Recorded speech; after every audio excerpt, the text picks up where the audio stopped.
What's up, everybody? It's good to see you all here. I am stoked for another session of the MLOps community meetup. We've got two special guests today, not just one. And like always, I'm going to start off by giving a bad musical intro to our guests of honor. So bear with me here while we go through this. It is, again, for two separate people. So hopefully we can figure out a way to make that work. I am guessing that you can still hear me. And you can hear the guitar.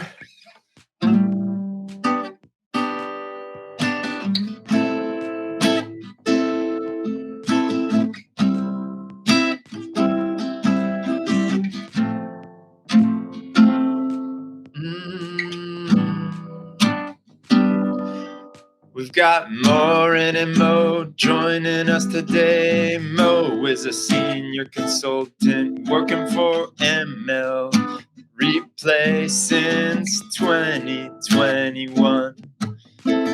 Mo led system architecture and design, setting up MLOps pipelines and building, deploying ML apps.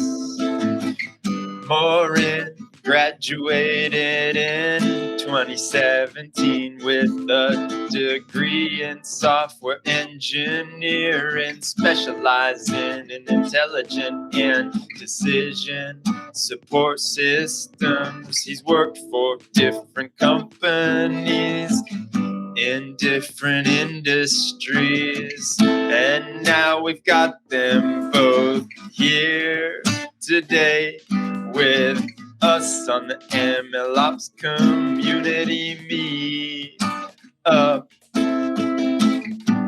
Welcome, y'all. How you guys doing? It's good to have you here and good to see your faces. I don't think you realized what you were signing up for, right? Thank you. When you wrote those bios. And like always, we've got Ben here with us too. Where is he? Get on here, Ben. How's it going? Stop trying to hide from us, man. Yeah, I don't think anybody's once been ready for that musical intro. So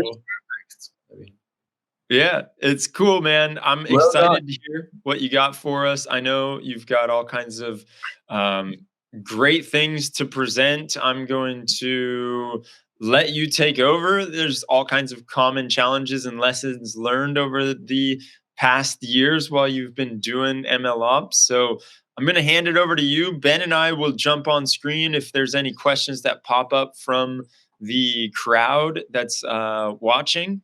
And yeah, without further ado, have at it, fellas. Cool. Thank you. So hi, everyone. Welcome to today's talk. We are very happy to be with you today and get to know many brilliant people and contribute to the MLOps community, share some experiences of ours. And before going further, I would like to extend our gratitude to the organizers. Thanks for pulling this together. It's truly amazing work. Thank you. So let's get to the presentation. Small talks on the notes on the agenda. After introducing ourselves, we give a very short intro on what MLOps is to us. And then as a core part of our talk, we're going to provide you several MLOps stories. And we will end it by pinpointing the key learnings and impacts of MLOps in our projects. So for who we are, actually, Reply is a big company, is a multinational network of highly specialized companies providing consultancy and support for leading industrial groups and firms. And it's like coordinated like that. It has its own child companies, almost regions from North America, South America to Asia. But we are most active in Europe, where it started everything. So we are active in Italy, Germany, and UK. And in total, we are more than 10,000 employees. I think the last number was around 13,000. Reply last year was ranked the fastest growing IT consulting firm in the world. And we provide many different services on the many different topics, from artificial intelligence, cloud computing, IoT, networking, and many, many others. And so we are from MLOps. We are a child company of the big Reply. And we focus on, as you can imagine, data products. We try internal focus on these 7 topics that you can see on the screen. We provide end-to-end ML solution from ideation, model development, infrastructure, data pipelines, visualizations, everything. And even as you can see, we have some very cool projects. We did like quantum computing projects, which was not only theoretical. We really implemented some products using actual quantum computing algorithms in machine learning, which was really cool. So another step ahead, we are Marouen and I, both active members of MLOps team in ML Reply. As we call it internally, MLOps community of practice. We are kind of group of MLOps experts or advocates of MLOps best practices and principles. We organize and attend events, conferences, workshops, hackathons on MLOps topic. We write articles, create learning materials, and we also try to extend our circle of partnerships. Just to name a few, for example, we have partnerships with Data Robot, Data IQ, and C3 AI. Probably you know some of them, and many more. And many more. Exactly. We are always also looking for very talented people, as the demand for MLOps is really increasing in the industry. So yeah, that's kind of the short introduction, and I hand it over to Marouen next. Thank you. What is MLOps to us? To make it, to just jump right ahead, MLOps is, to us at least, is a set of concepts and best practices that aim to build reliable and efficient machine learning systems. If you Google MLOps right now, or as most of you know, each of us will probably have different definitions of what this is. Focusing, of course, on whatever aspect of the topic that we are closer to, especially the different products that specialize in MLOps. But simply put, MLOps is basically a set of concepts. It's a know-how, and it's focused more on the application behind. Some platforms can offer functionalities of MLOps, but the concept behind is really what drives the value. The idea is not exactly new. However, the importance of it kind of surged in the last few years as machine learning and data products became more and more abundant. And if you check out the funding for MLOps platforms and MLOps technologies over the past, say, 4 years, it kind of skyrocketed, but kind of digging into that is beyond the scope of this presentation. That being said, we categorize MLOps principles as 6. So we actually there are different aspects, but we break those down into 6 different categories, which are versioning, testing, monitoring, automation, deployment, and reproducibility. Basically, if you have these concepts down, you're on your way to achieving success. But we'll dig into that in the upcoming slides. However, instead of giving you a long talk about each of these, we're going to basically share with you a combination of lessons or stories about how the combination of these principles made our projects successful. Mo, the floor is yours. Yeah, sure. So the MLOps stories is the core part of our presentation. We go through several stories, and maybe first we say, where do our MLOps store? So you can think of the market as different sectors, or let's call it different maturity levels for MLOps. We have big tech companies which are more mature, small and medium-sized tech companies, and also non-tech companies. We're like groceries, finance, the insurance, retail, automotive, many usual industry firms that you do your everyday businesses with. It's everyone, actually, when you think about it. So from automotive companies to the people that deliver your food, the people that deliver your packages, to what kind of bookings you do. So all sorts of industries, and these basically range in terms of not only company size, which is based on either number of employees or revenue, but also range in maturities. Some companies have higher tech or ML maturity levels. They have adopted it early on, and some companies have lower maturity. It's not about good and bad; it's just about what kind of business they're in. A part, or I would say, I don't know if it's a major part, but it's a large part of the companies that our clients, the companies that we're working with, we're partnering with, have IT as not the core business, but as support for their main business. Because, as Mo mentioned, our clients are basically from different industries, and this is basically what the real world is. So all of us are using technology to basically to kind of support our core businesses, which is either automotive, banking, insurance, logistics, whatever it is, you name it. So that is the kind of wide range that we're talking about. It's not just we're going to present to you. They're not exactly coming in from the companies from higher maturity or lower maturity, just basically a mix, and that's where the real lessons come from. Exactly. So let's get into the stories. Maybe I go first. So tell you the context of the first project that I will explain. So we had this project that it was in the insurance industry, a very large insurance company with more than 5,000 employees. It was multi-billion revenue. They had low ML maturity, but infrastructure, they had very high maturity.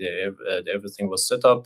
Their vision was really like a high vision. I would say that they wanted to have a marketplace for insurance-related machine learning services.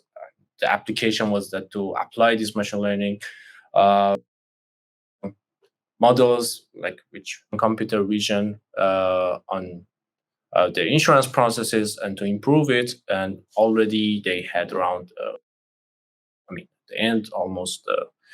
They have more than 50 deployed models. So that being said, let's get into the two shorter stories from them.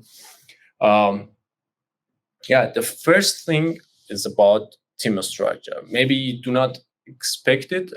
When people usually think about MLOps, they're thinking about the latest tools and technologies for creating their MLOps pipeline, for example. But according to our experience, there are much more than just tools and technologies. As Marouen mentioned, for example, the principles are much more important. Here, I want to start it with team structure. Besides, I think that the majority of our esteemed audience are really brilliant when it comes to tools. However, a few of the things that we're going to talk about now might be overlooked because simply they seem so trivial. Exactly. These aspects usually get overlooked. And I would say team structure is a root cause for many problems and challenges when it gets to implementing and taking ML projects into production. One of the common situations that you might see in many companies that they have, at least we saw it, that you have two different teams. One, usually, let's call it data team, and one operations team. Typical setup. Exactly. It's a typical setup in most of the companies I've seen. And the worst case is that if these two teams are completely isolated from each other, and become silos. I mean, it has different degrees, but in this project that I'm telling you about, it was kind of, in the beginning at least, it was like two different worlds. They had different managers, budget lines, tooling, everything. So the first challenge for sure that you can expect is that you have communication problem. I mean, it is again very common that the data science team communicates with the domain experts and business stakeholders, and they extract the requirements, and they and the operational team has like minimum interaction with the domain experts and business stakeholders. And also data scientists usually according to our experience, they lack knowledge of software engineering, and they do not know, for example, the criteria for performance, security, and many other aspects. And they cannot completely address those issues with the business stakeholders. So you will see many misunderstandings. You're going to have much longer feedback loops. And the worst thing, at least from our perspective, is the motivation of business stakeholders. Because as Marouen mentioned, many of these companies, industry firms, the machine learning is not their core business. It's something to elevate their core business. So if they get, I mean, it's not like that they know exactly how machine learning will improve their businesses. If they get demotivation, the whole project's gonna might get canceled or fall apart. It's not clear. We've seen it. Yeah, we've seen many scenarios. So yeah, and another level of challenge you might think is like only communication, but not for sure. Communication aside, there are many challenges like arising just by having different environments. Just a simple example is about performance. That, for example, data science team, they had their own machines for the team as like initial investment that they had, and on the other hand, on the other side, actually, so the operation team, they needed to deploy these models onto like corporate clusters, and these machines should have been like we were using them by a pay-per-use schema. So there were some resource quotas already there, and it limited us from getting the same performance the science team could get from the models in the development environment. As you probably noticed, such issues also could arise in any software engineering things. But the point is that the probability that such things happen in developing ML products much higher, because in ML products you have much more diverse teams and more gaps between the teams. So it's much more common, and also the impacts are worse. So in many cases, we even had the data science team completely redevelop their model from scratch because of assumptions, and they couldn't like solve it by just minor changes.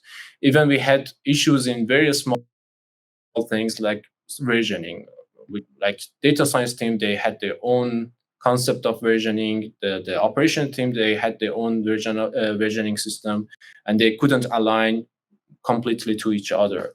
Like many others. These points that I mentioned here are like very just to name a few. It's not like I cannot go with the complete list. For the solution, what we tried, I mean, we can easily wrap it up into maybe 4 points, but it was really hard practice to really enforce such solution. Maybe the best one that I experienced was pair programming. Try to enforce that, like data scientist team do pair programming with the operational team. It's a lot of learning for both sides. This is not usual because every team does people, they do their pair programming with their teammates, but this is like cross-team pair programming. And this helped a lot. Sure, having weekly meetings, hopefully not long ones, just to align and update each other. That was also helpful. Another solution was to set some conventions and standards. For example, for the versioning is a clear one that we could enforce something. And we created a lot of guidelines, for example, how to package your model, how to start a new project, and many others. And the last point is kind of, to me, tricky. I mean, increase awareness about the situation and try to force that, to change the team structure, which is a hard thing to do because many these established companies, they are very reluctant to change their structure. But if you can do that, would be best. Some of our lessons learned were that impact of team structure actually is huge, if not more than like many technical aspects. It's not less than them. And if you can make teams as cross-functional as possible from beginning, so people can understand everything from end to end, so they can, since the beginning, design and develop and deliver much better. And if you cannot do that, make development and production at least try to make it as similar as possible. So DevOps principle, not only for MLOps, but as I said, many also DevOps, exactly, many DevOps are valid for MLOps and it's even more critical for MLOps. And create conventions, standards respected by all involved teams. That's also that we learned that could really help us in such situations. The next story is kind of the consequence of, again, that such in a really like deep technical matter, which you might not believe that, but what happened is that such team structure, how can influence really on like very deep technical issues. The story is about packaging the model. I mean, this is a like textbook illustration of what components can be included in a model package. We won't talk about all of them. Let's focus on just pre-processing step. So 2 questions that we can ask is that, I mean, this is mostly for online prediction, not batch processing, to ask where to store and version pre-processing steps and where to run the pre-processing steps. Should they be stored and run by the model component, or should they be part of the other software components? So the situation that we had, the exact situation was that the use case that we had a data stream. There were like some documents. In each document, there were several images, and each image had from none or many objects. And the goal was to classify these objects. So what data science team delivered us in the beginning was there was a model package, including all the pre-processing steps, one embedding model, a little bit of logic added to it, a piece of code after the embedding model, and a class. And that's how they delivered the first version, kind of. And yeah, the operation team had to take care of stream data ingestion and delivering the prediction for sure. But what, as I said, because data science team, they didn't know how about the performance criteria, about the software engineering, some principles of software engineering. And because they lacked the perspective of operations and delivering the results perfectly, they implemented everything like sequentially. Let's say, I mean, the situation was that each pre-processing step had like milliseconds time to run. Embedding model was like hundreds of milliseconds. And classify model, let's say it was around 2 seconds. And because it was done completely sequential in one component, if we say we had like a document with 3 photos and 5 objects in it, the time that it took was like on 10 milliseconds for the pre-processing part, 300 milliseconds for each image to embed it, and for each object to classify it, like 2 seconds. And in total, because everything was done sequentially, it was like 11 seconds, which was not acceptable at all. We expected something around 2 or 3 seconds. And so also data science team lacked the perspective, how can they scale up and how can make some improvements so the performance gets much better. So what we did as a solution was to kind of divide the model package into 3 components. First was the basic, the 2 first steps of pre-processing until the filter, because at some point with the filter, we could filter out some of calling the next steps. And then we had the embedding model into 1 component, and the last and main, actually, the main model was the classifier model, actually, as completely alone by itself without the pre-processing steps. The thing was that we could parallelize each of these components and each of these bigger steps using horizontal scaling, Kubernetes, and almost no matter how many images and objects were in that document, we could almost always get around 2.5 seconds for each prediction, because everything was in parallel, so it didn't matter how many photos you had in the document.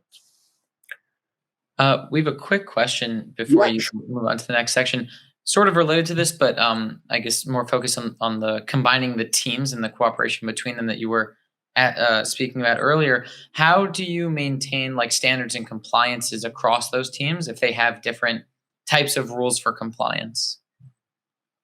So the thing was that we included the 2 managers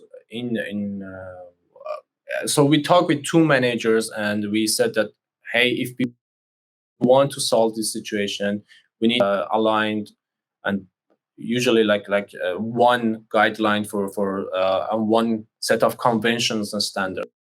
We cannot have 2 separate things. And they kind of agreed, so they understood the situation, and it wasn't a big deal for them to change the standards and conventions. And we talked, okay, how we can have 1 single set of conventions and standards. And we kind of documented it. We talked with both teams that this is how it should be done, this documentation and everything. So they kind of complied to it. And it was something almost built by both teams. So it wasn't that someone from external people come and created it. So it was a complete collaboration between 2 teams at the end to set up the convention standards. So both agreed to it and they followed it. So that was it. It's about aligning the priorities in most cases, because these different conventions come usually from the fact that different teams have different sets of priorities, different sets of deliverables. Once the conversation is opened and there is one aim that everyone is aiming for, usually priorities are aligned then, or at least common ground is shared, and then the complexity of the entire picture becomes clear to everyone, and then everyone is just aligned on the same priorities, and it basically flies from there. Well, that makes a lot of sense. So you're saying you're just getting everybody in a room before anything else starts, and you're saying let's kind of redefine this process. MLOps is regarded, and it is actually, a highly technical aspect. However, communication is highly underrated in that sense, because as everyone knows, it's a really sophisticated, multidisciplinary subject, really, and there, as the complexity increases, a must is basically to increase the level of communication around that, so that all the experts can basically share knowledge and gain more understanding of what complexities and what difficulties they are facing. Once that common ground is shared, once that communication is established, then the product will fly. As simple as that. It makes a lot of sense. Thanks. Yeah. And also maybe just one single point to add to this point is like as kind of DevOps and both DevOps and MLOps, they are also kind of like a cultural thing that if you can like enforce that like culture thing that everyone should collaborate, everyone should get involved in production of one product, everything is much more streamlined and faster and better. So that's a really important point. Yeah, I think that's a super valuable point. Exactly. Yeah. Should I continue or any further questions? For it. Yeah. So as you see, I mean, as you saw, that was like kind of the consequence of having these two teams separated because they lacked each other's perspective. And I mean, at the end, with a lot of, I mean, redevelopment of the whole model package and much more communication. I mean, I would say longer feedback loop, but at the end it worked out and we could find a solution for it. But you see that this team structure, it really has high impacts on also like very detailed technical issues. But lessons learned from it also regarding model packaging, there's no one size fits all solution. I mean, you read the textbooks, but it might not be the best thing for you to do everything as a textbook for your problem. But as a recommendation, try to exclude hard-coded logic from your model package. Only have your model and like related components like to it. And also don't underestimate the performance requirements. This is something that I saw many projects that data scientists, they overlook it. Sometimes you need a stupid model which performs faster than a very smart model which takes a lot of time for it. So yeah, I would say these were the lessons learned from kind of that situation. And I hand it over to Marouen. Thank you. Yeah, I'm going to do a couple of stories from one of our favorite clients, actually. It's this project is in the retail industry.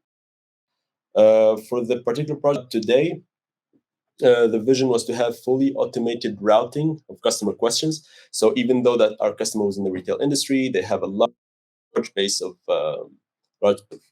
customers. So this client of ours is operating in over 10 European countries. And it is more important for them to have a solid relation with their customers. And basically, they wanted to leverage the power of machine learning to actually do that. So the idea is they wanted terms. They wanted not only did they want, but the project was a near real-time NLP classification product.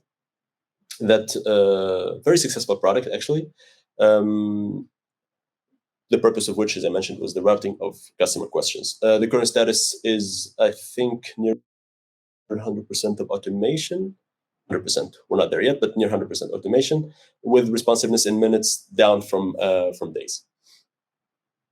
So let's kick it in with the first story. So for this, actually, another point that's worth mentioning. So having this product is the estimation from it, or at least the result that we've seen later on, was that having that product in place freed up to 70% of the agents' load that were going into this manual classification. And they could basically repurpose that time to focus more on serving customers better, which paid off. Now let's talk about starting. So to reiterate on the issue that, or on the vision that was clear from the beginning, the idea was to have a fully automated rerouting of customer questions. So a customer will ask a question about this retailer's product line. And I should mention that their product line is really, really large. So the question can be about anything. So they wanted to have this automated rerouting. So the problem is a bit more complex than just saying it's class A or class B. Basically, it's a multidimensional problem. So different classifications had to be put in place.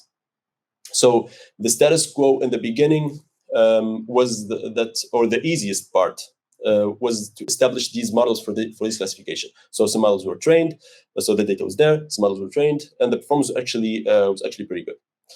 And that was it. Okay, we had models that have more than decent performance, that achieved exactly the goal for which they were created. But that was it. Value, no, because the models were just models. They just sat there in a model registry, and that was it. So the vision was there. The benefit, however, of the benefit of having such product was crystal clear to everyone. But the road to getting there, however simple it seemed to be, for some reason it was not reachable. It seemed so straightforward, but no one knew how to approach the vision. Actually, far from it. Everyone was kind of lost. Okay, we have the models, now what? Yeah, maybe I add. This is a common thing that because the complexity of machine learning products is like usually higher.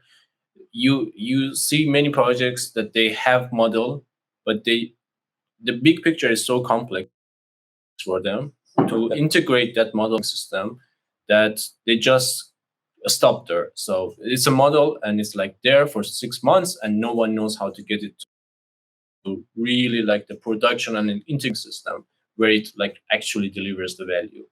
So that's a very common pattern. And that was the exact situation actually. So the situation remained like that for several months.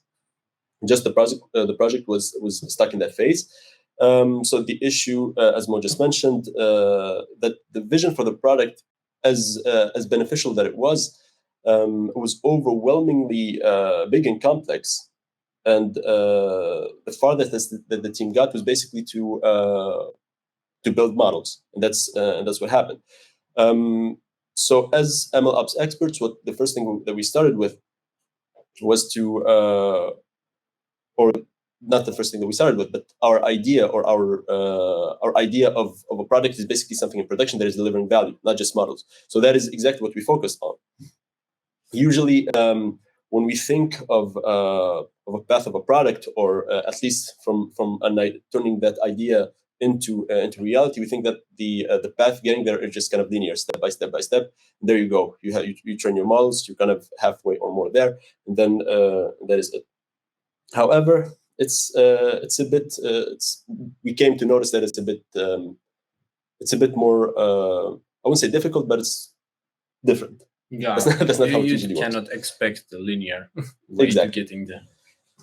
As we knew that the path was not linear, but rather a set of incremental steps that one after the other, and with some iterations within, would basically get us closer to our goal. We started with the usual business case discussion, so we kind of rolled back. We tried to clarify the project scope. That included, again, some intensive rounds of communication with different types of stakeholders, technical stakeholders, business stakeholders. They have different perspectives. We had to gain some common ground. What we did after that is basically establish an initial architecture for our product. What did our product look like? We established some components there. Did not have to be complicated. Did not have to be the most state-of-the-art thing. We had a goal, a technical goal, and a business goal to achieve, and that's exactly what our architecture aimed to achieve. We had our MLOps principles integrated by design in there. That's the first thing that we had integrated, no questions asked. We proceeded to the implementation and the testing. These took a couple of cycles until we got into a state where it was ready to go live.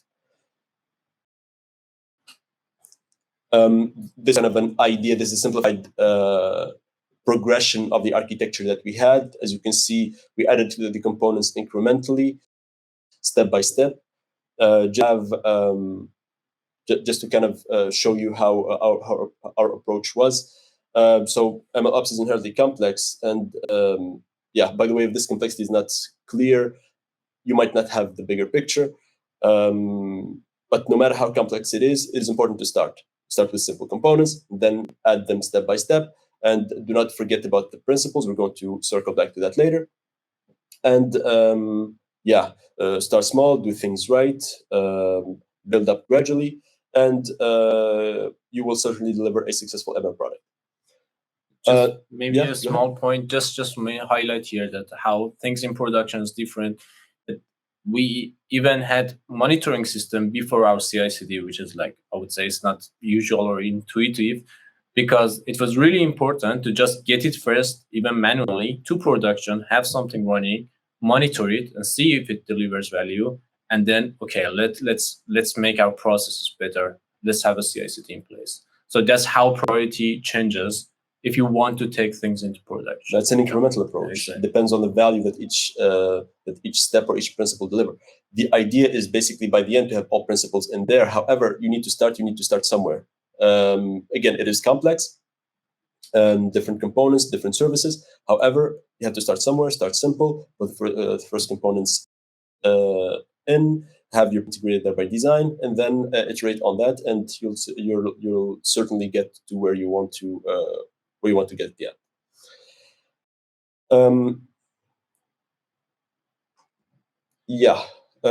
So after establishing the product that seemed to check all the boxes, we thought we were set. We planned actually to go live. We planned our roll to production, and it seemed achievable. How a couple of weeks before the agreed upon deadline, we got word from our legal team that some components of our product were exactly data regulations compliant. Well, not sure whether. So we operate mainly in Europe. This client of ours is in Europe. For those of our esteemed audience who are not familiar with the data regulations in Europe, let me just try to tell you how critical of an issue this is. So in the year 2021 alone, Facebook paid over 700. This was just one fine. WhatsApp, and I'm quoting here, paid over 200 million. Google paid 90 million and 60 in 1 year. This was in 2021, and paid another fine of 50 million in 2019. Facebook paid a fine of 60 million. You get the idea. Unless you're in the business of paying fines, violating data regulations is not exactly something that you want to have. That all of us are in the data in the business of delivering data products, and machine learning products are data products. Data regulations and data privacy is something that we need to really keep an eye on, because all these fines were not because of any intentional violation of data regulations, but because of some non-compliances non-compliance failures. So basically, these were products that simply were not up to standards. Of course, the irregularities were corrected. However, we were aware of them at this stage of the product. So, needless to say, our product at that point was in no stage to actually go live. So yeah, this requirement had to be addressed because it simply was a deal breaker for us.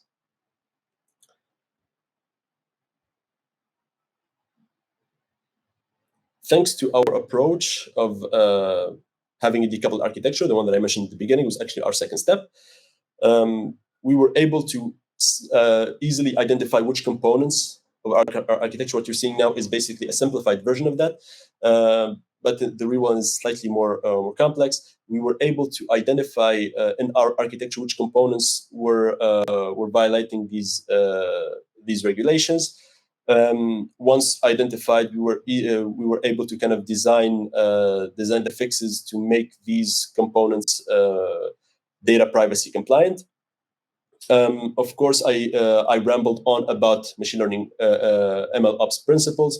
Since we had those principles in place, basically rolling out these changes was was simply smooth. We had automation in place, we had versioning in place, we had reproducibility in place, we had deployment in place. So all of that was an automated process. All we have to do is basically decide on which changes to make, and that was simply a straightforward task, since we had our architecture that offered us a global view of the whole product. Not only in this sense, but having an architecture is basically is a really underrated aspect of MLOps in general, because that is responsible for that will enable you to easily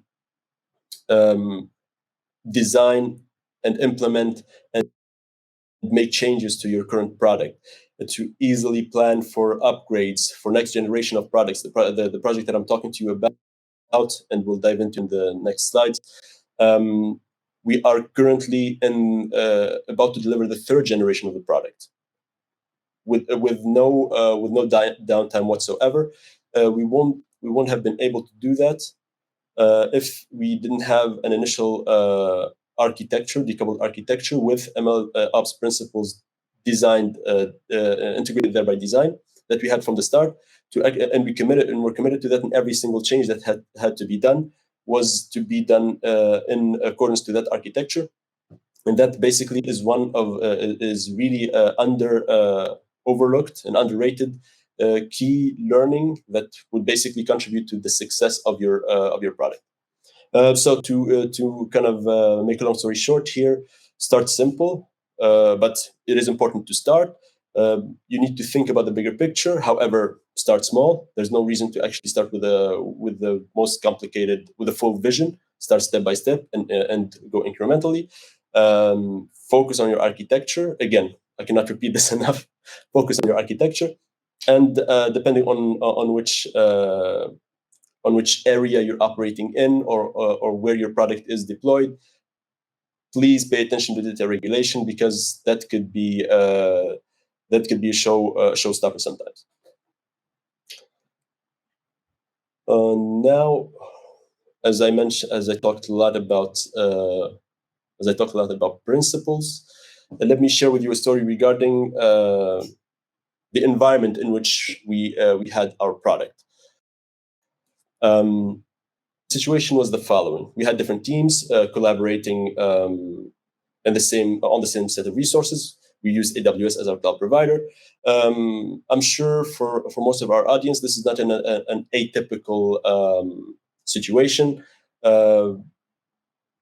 Far from being perfect, but there are a lot of projects and a lot of companies where different teams share resources. So we had our infrastructure. It was owned and provided by data engineering team, and a lot of other teams were basically collaborating on that same on that same infrastructure, on the same platform. We had data science team using resources, computation resources, data, and so on and so forth to build their own products. Data analytics team developing their own stuff, data dev team, and so on and so forth. Clearly, each team was using some other resources that were provided, but they were also responsible of some resources of their own. So the ownership there was kind of hybrid. And as you can imagine, in the sense, in the sense with hybrid infrastructure ownership, there are always going to be lack of proper policies. Different teams, different, as we mentioned, different priorities. It gets a bit complicated sometimes. So there was lack of proper policies to be in place. That was discussed to a certain point. However, we had to, of course, as you all know, we had to kind of we could recommend change in policies and access management, but this has to happen while we were delivering as well. So this, as long as it was not really preventing us from delivering on our priorities, was not exactly a showstopper until it became one. So as proper policies were lacking, as I mentioned, an accidental and unintentional deletion of a major part of the infrastructure took place. So basically, in one action, all the jobs in the platform were simply gone. And these were mixed between running jobs, scheduled jobs that were the heart of many different running services. So needless to say, at that particular moment, many business critical components were down. So the jobs were simply gone. As you can imagine, you have some running products, some running jobs that were basically feeding different services. In just one click, which was not intentional, everything was simply gone. Recreating them from scratch will take years, and I'm not exaggerating here. Actually, it took years because it took years to actually get them there. Not to mention the business critical services that were paralyzed, basically. And I'm talking recommendations, I'm talking services, campaign services, customer care services, backend services such as model registries, schedulers, even kind of services that were just to enable the functioning of different teams, and actually many more. Needless to say, this was the showstopper that we always work on avoiding. In our case, it happened to happen. One thing and only one thing that actually saved us from a total catastrophe, and that is MLOps principles. I mentioned many times that we had MLOps principles integrated into our architecture by design, and we were exactly that was not random. That was not just to kind of become just to go with the set of principles that we with the list that we had, just a checklist to market as done. That was not the case. We were actually aiming to protect ourselves in the case of any of these happenings, and one of these happenings actually took place in this particular instance. So we had versioning in place, reproducibility in place, automation in place, deployment in place. Needless to say, and once we identified that a major part of the infrastructure was gone, we were able to roll back, and thanks to automation, the recreation of the jobs that and by consequence the tasks that were missing was basically an automated deployment. It took less than one business day to actually get these up and running again, and the next day all the services were up again as if nothing happened. So they might be annoying to put in place, and it might even seem like a waste of time, but let me tell you again, MLOps principles are really paramount. They can make a difference between the success or failure of your project, as simple as that. And we've seen it time and time again, as Mo mentioned, and as this story would tell you. This is kind of a major case, a major showstopper that actually took place. So we kind of reached a disaster situation, and MLOps principles are the only thing that basically brought us back from that. So as I cannot stress this enough, these principles matter. You don't have to have state-of-the-art technologies in place. You don't have to have the best and the latest tools. There are 6 categories of principles as we have iterated in the beginning. Try to cover your basics. You don't have to use external tools. Start from what you have. The important thing is the tool that you use, but the principle. Start simple. Try to cover your basics. Try to protect yourself, and to have these principles in place. Basically, this is what is going to make your product shine. As simple as that. Now I hand over to Mo with some key learnings. Yeah, I think we have a few questions that came through. Can I ask that and then real fast, or do you want to finish this and then we can ask it? Mm-hmm. Yeah, I mean, not many slides left. Actually, we have 2 just shorter slides. Take questions. Yeah, but I would say let's first go finish it and then we'll ask these questions. Cool. Would you rather us finish the presentation than take questions, or I think we can take the questions now since we're on this block already. So it's the first one is, what should be included in the architecture? What are main components? The main components that should be included in the architecture. Well, this is a very, very simple. If I might go back to Bear with me here. Principles. Exactly. Principles. Broken record here, but this should be your guidelines. So your architecture really depends on what your product is, because in the product that I described, for example, the aim was to have a product that does automated routing of customer questions. So we had a specific. So our architecture included specific components that were basically put together based on other tools within that infrastructure that we were dealing with, that basically assured communication, assured input and output of data, and assured different components. Unfortunately, we cannot exactly share that in more details than we already have for obvious privacy reasons. However, you know what your product is going to deliver. You can put your components in there and have these principles in mind. Is my product well versioned? And by my product, I mean your ML product. And as we all know, an ML product is basically the combination of three things: data, model, and software. Is each of these components properly versioned? Is each of these components properly tested? The same goes with all the other components. Once you have these principles in place, and then combine those with whatever. I mean, I'm sure every single our audience is really brilliant when it comes to the technical aspects of delivering a certain product. However, having these principles in there with each and every component, by when you have a particular component of your architecture to do the prediction for you, that reads from a model registry, for example, or from a data registry, or from whatever you may have. Though whether it reads from a data registry, for example, and whether it gets the model from a model registry or from a example, a pickle file stored somewhere, or just a simple file object stored somewhere that is completely saved there by hand, and so on. That change alone, at the end of the day, those might be kind of the same thing, but that change alone would make the difference between easier deployment, more secure model function, more stability, or not. I'm not sure if I have answered the question to the full extent, but I hope I have delivered the idea. Yeah, maybe that was awesome.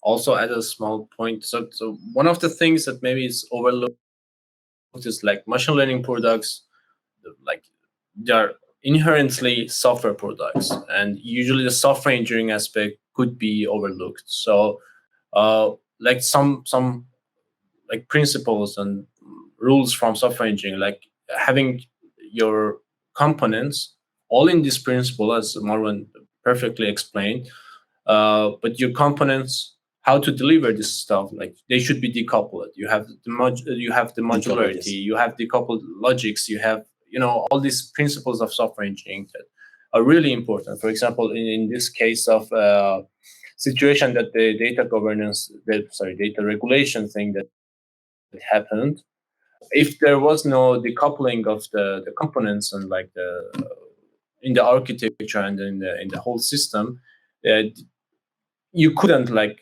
scale it in like, I think this was done like in 2 or 3 days, something like that. Yeah. So without the decoupled architecture, in this case, the entire, so we had to kind of stop it as it was and recreate the whole thing from scratch. Exactly. But since we had the different components, decoupled, it was really straightforward to us to isolate. So we got in touch with our legal team. It was explained to us what kind of compliance do we have to have in place, and then we identified the different components that basically had that particular aspect of the process in them, and then think about what things we can do to actually alter that. And since we had an overall vision of the architecture, we knew what changes to be in full compliance with the regulation, basically. Exactly. So I know we're a little bit over time already, but there is another great question that came through here. Sure. Mm-hmm. And it is from Pranesh. It's, what are your views on having many components in the pipeline, meaning combining feature extraction pipelines, ML pipelines, and software pipelines? Oh, I mean, typical answer is like it depends on your project and your problem. But having deadlines, um, I mean, like, let me think. Yeah, maybe it makes sense. I mean, you have some pipelines to set up your infrastructure, and then about the data pipelines, it really depends on the problem, like what kind of ML product you have. So my just gut feeling based on my experience would be, yeah, I would say the separation of pipelines should be something usually beneficial, but I cannot make it a rule. Look, you can look at it this way: you have different pipelines, different processes, right? Data reprocessing, feature extraction, whatever you might have in between or with. Think about it this way. So first of all, you would have some SLAs. Basically, do you have any requirements or any constraints about the runtime or the time in which your model has to deliver, for example, or your pipeline has to run? This depends on whether your service is real time, near real time, scheduled, batch. That's kind of the first criteria. And if you need to have these components together for the functioning of that product. If you don't, it would be better to kind of decouple them. If they have to be together, so for example, that kind of pre-processing, that this model is only works with that kind of pre-processing, yeah, it would be better to package them together, as long as the end product, the end model that you put it all together would be within the constraints that your product requires at the end. That's basically how I would approach this problem. Amazing, guys. This is awesome. I know there's a few slides still left. Maybe we can add those to the email newsletter that goes out. So if anyone wants to see these extra slides, feel free. We'll put them on the in the email newsletter so that people can check them out. And if people want to get interested, or they want to contact you guys, or they want to try and apply for a job at ML Reply, then I'm sure they can reach out. That's super cool stuff. Yeah, I mean, we always have new talented people as the MLOps and is increasing. Excellent. Yeah, this, I mean, a few people already put it in the chat, but this resonates a lot. I think we can all feel these pains that you were talking about, and we can all understand some of these best practices that you mentioned.